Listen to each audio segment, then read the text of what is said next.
Bonjour, on est 4 à vous présenter cette petite vidéo qui fait le résumé de notre travail en culture numérique sur YouTube et l'histoire.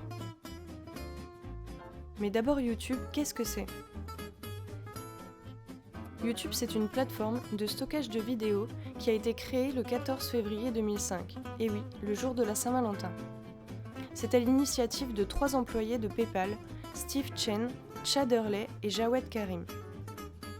Comme ils sont très généreux, ils l'ont donné à Google. Et Google, qui culpabilisait devant tant de générosité, leur a quand même donné un gros chèque d'1,65 milliard de dollars.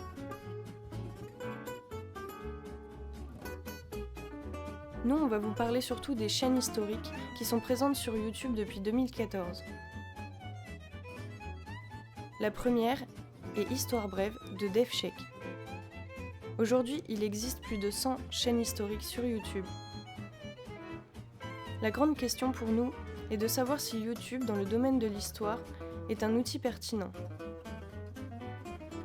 On s'est d'abord penché sur les YouTubeurs. La première catégorie sont les amateurs, les étudiants et les diplômés en histoire.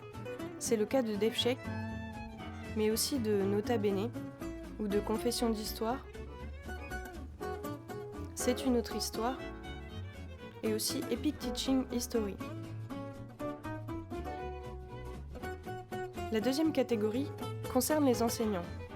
Ils utilisent les vidéos YouTube à des fins pédagogiques. C'est le cas de Parlons Histoire, mais aussi la classe Histoire, la prof,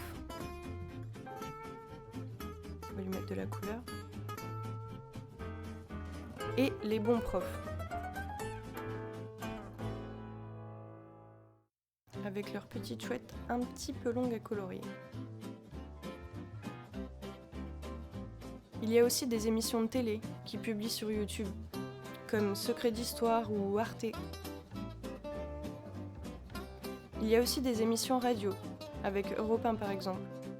Les musées en profitent pour attirer le public dans leurs expositions, comme le musée du Louvre. YouTube est connu à échelle mondiale.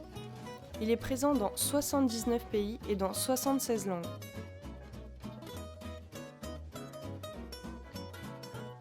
La majorité des abonnés ont entre 18 ans et 30 ans et ils sont présents un peu partout sur la planète. Ils représentent 95% de la population totale Internet. On peut donc dire que YouTube pratique la démocratisation de l'histoire à grande échelle.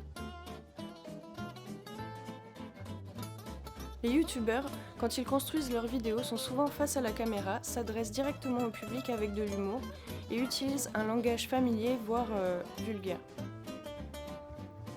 Leurs décors peuvent changer, mais ils se filment souvent depuis chez eux.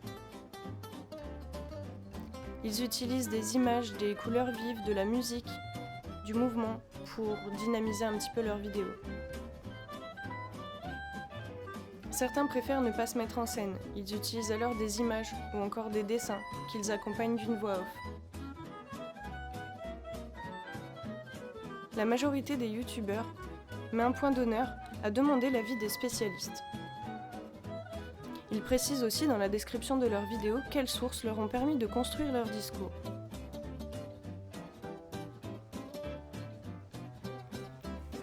Ceci leur permet d'attester leurs propos et de mettre en avant la qualité de leurs vidéos. Certaines vidéos, au contraire, sont orientées et peuvent influencer une partie du public. On peut alors dire qu'il y a une vulgarisation de l'histoire par le biais de YouTube.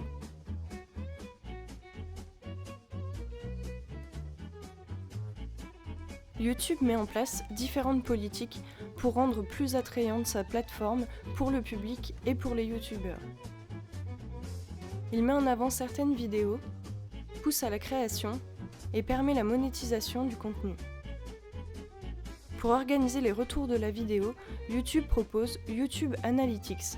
Grâce à cet outil, on a pu déterminer que les 15 premières secondes de la vidéo sont déterminantes pour la suite du visionnage.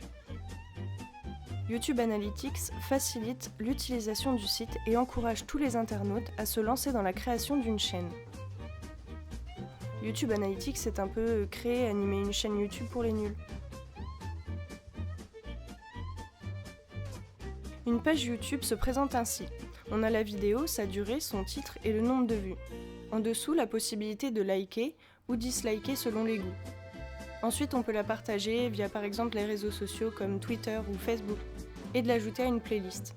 Après vient la chaîne et la possibilité de s'y abonner, puis suivent les commentaires et des vidéos du même thème pour affiner ses recherches. On peut donc dire que YouTube favorise le partage de la connaissance et augmente la transmission du savoir.